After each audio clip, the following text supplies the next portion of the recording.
আসসালামু আলাইকুম সুপ্রিয় ভিউয়ার্স, যে আপনাদের দেখাচ্ছি এখন মরিচ ফুল আসতেছে প্লাস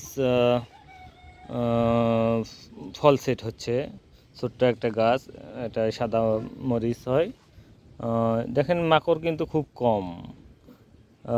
মরিচের জন্য মাকড়নাশকের বিকল্প নেই। এটা মাকড়নাশক এবং ছত্রাকনাশক আমি কন্টিনিউ স্প্রে করি, যার ফলে এই পাতাগুলো সবগুলো কোঁকড়ানো ছিল। এখন আর কোনো হয়তো হালকা আছে, যেহেতু কয়েকদিন হয়ে গেছে। তবে মরিচের গাছে সব যেটা করণীয় হবে, মরিচের গাছের গোড়ায় মানে জলের যে চাহিদা, সেটা সবসময় জল রাখতে হবে। এমন না যে জল ধরে রাখবেন, তা না। গাছের গোড়া সবসময় ভিজা রাখতে হবে, না হলে যে তাপমাত্রা হয়, যে টেম্পারেচার হয়, অতিরিক্ত তাপমাত্রার কারণে এগুলো কুঁকড়ায় যায়, একদম সব কুঁকড়ায় গিয়েছিল। এই আর কি। আর নিয়মিত খাবার দেবেন। আমি নিউট্রাফোসেন এখন আপাতত ব্যবহার করি। আরেকটি গাছ দেখাই, ছাদে দেখেন, এটাতে কিন্তু মাশাআল্লাহ অনেক মরিচ দেখা যাচ্ছে। এই যে দেখেন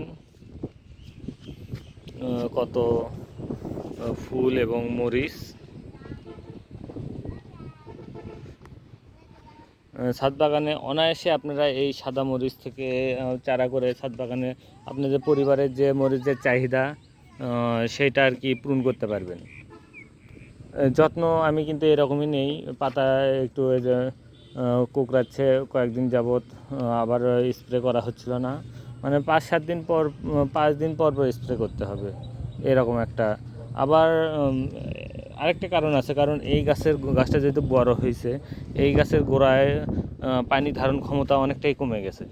এটাও একটা কারণ পাতা কুকড়ানোর জন্য।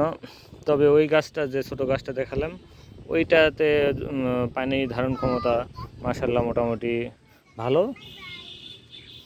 এই হলো আপনাদের জন্য বার্তা, যে নিয়মিত আপনারা গাছের যত্ন নেবেন, গাছের কাজে আসবেন, দেখবেন গাছের কী কী রোগ বালাই আছে, সে অনুযায়ী যত সময় পরামর্শ নেবেন। আর এখানে আমি জাস্ট এখন কয়েকদিন আগে জৈব সারের সাথে একটু ড্যাপ, জিপসাম এগুলো দিয়ে খাবার তৈরি করে আর কি দিছিলাম, সাথে পটাশও ছিল।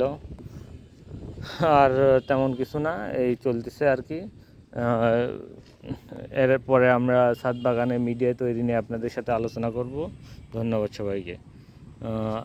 আসসালামু আলাইকুম। তবে অবশ্যই আপনারা সবাই আমার চ্যানেলটিকে সাবস্ক্রাইব করবেন, করে আমার পাশে থাকবেন, আমাকে উৎসাহ দিবেন, যাতে আপনাদের কাছে আরও সুন্দর সুন্দর ভিডিও নিয়ে উপস্থাপন করতে পারি। ধন্যবাদ সবাইকে।